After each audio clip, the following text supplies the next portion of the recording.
இட்லிக்கு தொட்டுக்கிறதுக்கு சாம்பார் சட்னியே செஞ்சு ரொம்ப போர் அடிச்சுட்டு வேறு ஏதாவது புதுசாக ட்ரை பண்ணலான்னு நினச்சிட்டு இருந்தீங்கன்னா இந்த சைட் டிஷ்ஷை மறக்காமல் ட்ரை பண்ணி பாருங்கள்.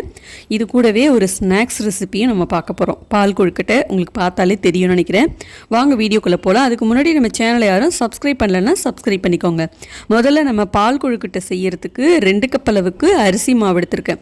இது இடியாப்ப மாவு தான். கொஞ்சமாக உப்பு சேர்த்து இது நல்லா சலிச்சுக்கலாம். அப்போ தான் கட்டி இல்லாமல் இருக்கும். நல்லா சலிச்சுட்டு லேசாக ஒரு தடவை இந்த மாதிரி கிளறி விட்டுக்கோங்க. கிளறி விட்டுட்டு நல்லா கொதிக்க தண்ணி ஊற்றி இதை கொஞ்சம் கொஞ்சமாக ஊற்றி நல்லா கிளறிக்கணும். தண்ணி கொஞ்சம் கொஞ்சமாக ஊற்றிட்டு மரக்கரண்டி வச்சு நல்லா அந்த மாதிரி கிளறி விட்டுக்கோங்க. நம்ம கொதிக்கிற தண்ணி ஊற்றி மாவை நல்லா அந்த மாதிரி கிளறி விடும்போது அதுலேயே பாதி மாவு நல்லா வெந்து வந்துடும். சாதாரண அரிசி மாவு தான், கொழுக்கட்டைக்கெல்லாம் பயன்படுத்துகிற அரிசி மாவு தான். நீங்கள் கடையிலேயே அரிசி மாவு இல்லை கொழுக்கட்டை மாவு, இடியாப்ப மாவு, புட்டு மாவு, எந்த மாவாக இருந்தாலும் நீங்கள் வாங்கி இதை செய்யறதுக்கு பயன்படுத்தலாம். அப்படி இல்லைன்னா அரிசி இருக்கு இல்லையா, அதை பச்சரிசியை நல்லா கழுவி காய வச்சு அரைச்சி நீங்கள் மாவு வச்சுருக்கீங்க அப்படின்னாலும் அதுலேயும் நம்ம செய்யலாம். இப்போ மாவு இந்த அளவுக்கு நல்லா பசஞ்சிக்கணும். அதாவது இந்த கொதிக்கிற தண்ணி ஊற்றி நல்லா கலந்துட்டு கொஞ்சம் நேரம் அப்படியே ஆற விட்டுட்டு நல்லா ஆறுனதுக்கப்புறம் கையில் கொஞ்சம் எண்ணெய் தடவிட்டு இந்த மாதிரி மாவை நல்லா பசைஞ்சு வச்சுக்கலாம். இப்போ மாவு ரெடியாக இருக்குது. அடுத்தது இட்லிக்கு சைட் டிஷ் பண்ணுறதுக்கு 50 கிராம் பாசிப்பருப்பு, 2 உருளைக்கிழங்கு, கொஞ்சம் மஞ்சத்தூள் சேர்த்துட்டு தண்ணி ஊற்றிட்டு ஒரு 4 விசில் வச்சு வேக வச்சு எடுத்துக்கலாம். பருப்பு உருளைக்கிழங்கு வேகிறதுக்குள்ளார நம்ம பால் கொழுக்கட்டை செஞ்சிடலாம். ஒரு கடாயில் 3 கிளாஸ் அளவுக்கு தண்ணி சேர்த்துருக்கேன். தண்ணி ரொம்ப நிறைய சேர்த்துட வேணாம். தண்ணி கொதிக்கிறதுக்குள்ளார நான் இந்த பால் கொழுக்கட்டை செய்யறதுக்கு இடியாப்ப அச்சு தான் பயன்படுத்த போகிறேன். அதில் நம்ம முறுக்கு செய்வோம் இல்லையா, அந்த அச்சு போட்டுட்டு நல்லா இதில் எண்ணெய் தடவிக்கணும். அப்போ தான் நமக்கு ஒட்டாமல் வரும். அந்த 2 அச்சுலேயும் நல்லா இந்த மாதிரி எண்ணெய் சலிக்க தடவிக்கோங்க. இப்போ நம்ம மாவு பசைஞ்சு வச்சுருந்தோம் இல்லையா, அதில் இந்த மாதிரி சின்ன சின்ன உருண்டையாக எடுத்து வச்சுட்டு நம்ம இதை ரெடியாக எடுத்து வச்சுக்கலாம். இப்போ கடாயில் தண்ணி சேர்த்துருந்தோம் இல்லையா, அதுவும் நல்லா இந்த மாதிரி கொதி வந்ததுக்கப்புறம் அப்படியே இதில் வச்சுட்டு நல்லா இந்த மாதிரி பிழிஞ்சு விட்டுக்கணும். இந்த மாதிரி பிழியறதுனால தண்ணியில் அப்படியே இந்த மாவு கரைஞ்சிருமா அப்படின்னு நீங்கள் நினைக்கலாம். கண்டிப்பாக கரையாது. அதுக்கு தான் ஏற்கனவே சுடு தண்ணி ஊற்றி மாவை பசைஞ்சிருக்கும். சுடு தண்ணி ஊற்றி மாவு பிசைஞ்சிட்டோன்னா இந்த மாதிரி பிழியும் போது நமக்கு வேலையும் சீக்கிரமாகவும் இருக்கும், அதே மாதிரி கரைஞ்சி போகாமலும் இருக்கும். இந்த மாதிரி ஒரு தடவை ட்ரை பண்ணி பாருங்கள்.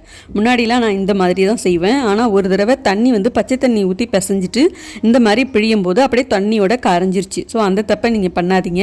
சுடு தண்ணி ஊற்றி மாவை பிசைஞ்சிட்டு இந்த மாதிரி ட்ரை பண்ணி பாருங்கள். அதுவும் இல்லாமல் நம்ம சின்ன சின்ன உருண்டையாக உருட்டிகிட்டு இருக்கும்போது அது ரொம்ப டைம் எடுக்கிற மாதிரி இருக்கும்.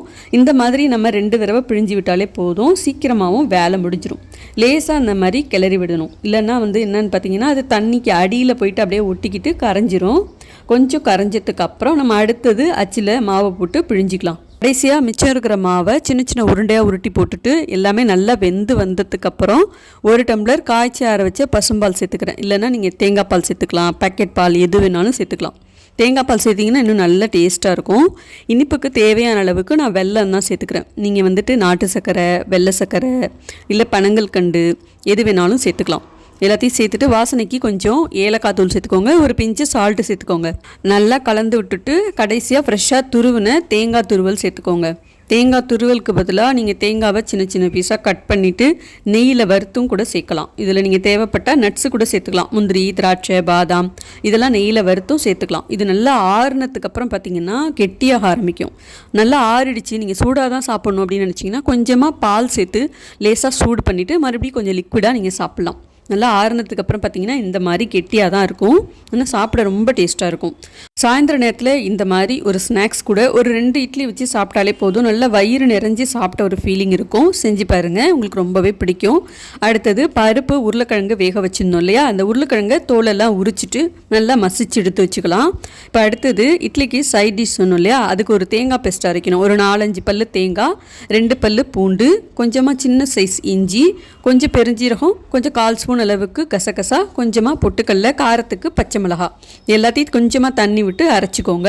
இப்போ கடாயில் எண்ணெய் சேர்த்துட்டு நல்லா காஞ்சதுக்கு அப்புறம் ஒரு பிரியாணி இலை, சின்ன 2 துண்டு பட்டை, 2 லவங்கம், 1/4 ஸ்பூன் அளவுக்கு பெருஞ்சீரகம் எல்லாத்தையும் சேர்த்து நல்லா பொரிஞ்சு வந்ததுக்கப்புறம் ஒரு பெரிய வெங்காயம், பாதி தக்காளி இது எல்லாத்தையும் நல்லா மெல்லிஸாக கட் பண்ணிவிட்டு கொஞ்சம் கருவேப்பிலையும் சேர்த்து நல்லா வதக்கிக்கோங்க. கொஞ்சம் உப்பு சேர்த்துட்டிங்கன்னா இந்த வெங்காயம் தக்காளி எல்லாமே நல்லா குழஞ்சி வதங்கி வந்துடும். நல்லா இந்த மாதிரி குழஞ்சி வதங்கினதுக்கப்புறம் அரைச்ச தேங்காய் பேஸ்ட்டையும் சேர்த்துட்டு வேக வச்ச பாசிப்பருப்பையும் சேர்த்துட்டு தண்ணி வந்து பார்த்து அளவாக தான் சேர்த்துக்கணும். ஏன்னா இது கெட்டியாக இருந்தால் தான் நல்லாயிருக்கும். ஏற்கனவே வேக வச்ச பருப்பு சேர்க்குறோம், தேங்காய் பேஸ்ட்டு சேர்க்குறோம், உருளைக்கிழங்கு சேர்க்குறோம். எல்லாமே சேர்க்கறதுனால நல்லா கெட்டியாக இருக்கும். அதனால் தண்ணி வந்து நிறைய சேர்த்துற வேண்டாம். கொஞ்சம் கெட்டியாக இருந்தால் தான் சாப்பிட்றதுக்கு டேஸ்ட்டாக இருக்கும். இப்போ கொஞ்சம் நல்லா எல்லாமே பச்சை வாசனை போய் கொதி வரட்டும். இப்போ இந்த அளவுக்கு நல்லா தலை கொதிக்குது பாருங்கள். இப்போ வேக வச்சு மசிச்ச உருளைக்கிழங்கு சேர்த்துக்கோங்க.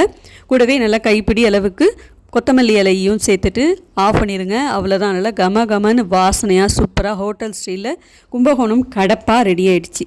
இது சாப்பிட்றதுக்கு அவ்வளோ ஒரு டேஸ்ட்டாக இருக்கும். இதில் நான் வந்து பார்த்திங்கன்னா காரத்துக்கு 2 பச்சை மிளகா தான் சேர்த்துருந்தேன்.